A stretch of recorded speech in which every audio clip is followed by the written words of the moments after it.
Hello, this is Uzamaka from the Women of Remarkable Destiny.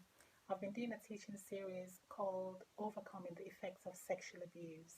And today's session, I want to talk about overcoming fear, FEAR. Fear, the acronym, is false evidence appearing as real.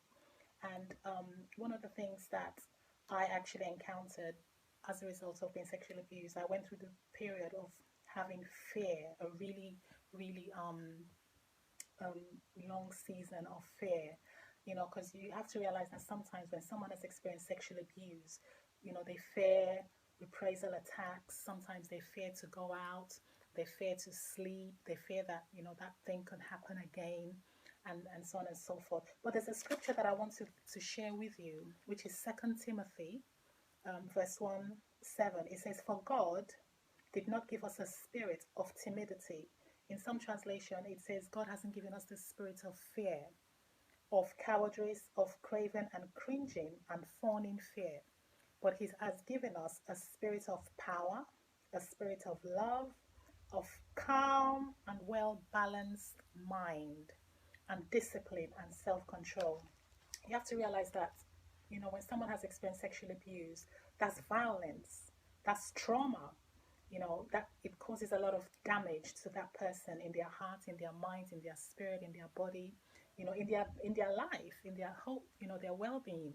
And one of the issues that crops up is fear. Some people that have experienced sexual abuse, they decide they just want to be indoors, they don't want to go out because they fear, a reprisal attack, they fear just all kinds of things. But I want you to know that you don't have to fear anymore. God hasn't given you that spirit of fear. That's just the lie of the enemy to try to make you not to find that healing and emotional stability that you need.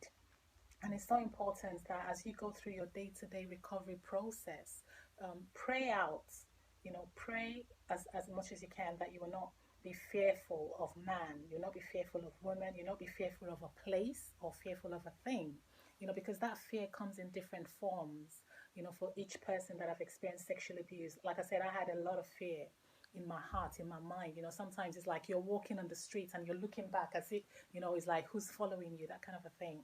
But the Bible tells me that God has not given you that spirit of fear. That is the lie of the enemy. So I want you to understand that you can overcome that fear, fear of the future, fear of how you're going to get on with your life again, fear of what's going to happen to you. There's all kinds of fears, and everybody has a different tailor-made kind of fear they're going through.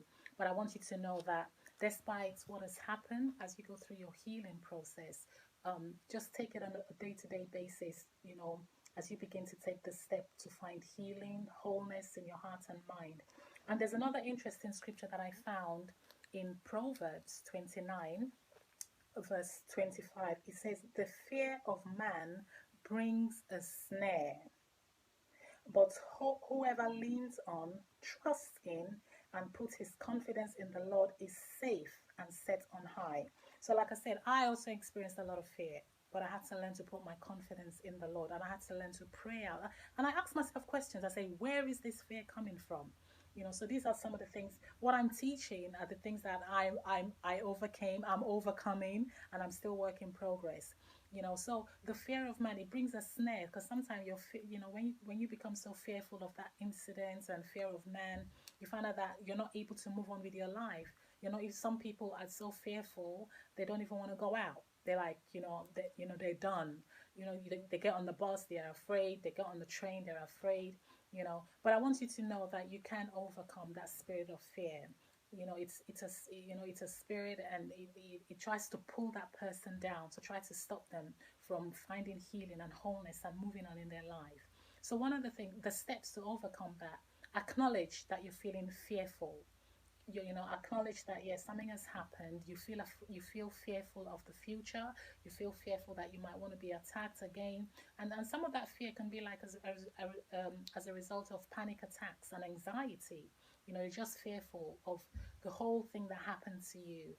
Fearful to go to sleep because you have nightmares, insomnia. So acknowledge that yes, this is what you're going through, and then you also have to realize that when you're dealing with fear, it's a spirit, it's a spiritual thing. You can't get a medication from the doctor to say, oh, I'm going through fear, I need a medication to deal with it. There are certain things that you have to make up in your mind that, look, this, I'm not going to be afraid. There's a famous preacher, Joyce Myers. She says, do it afraid. I'm not going to be afraid. I'm going to take a step. I'm going to rebuild my life. I'm going to go back on the bus. I'm going to go back on the train. I'm going to be confident when I'm walking.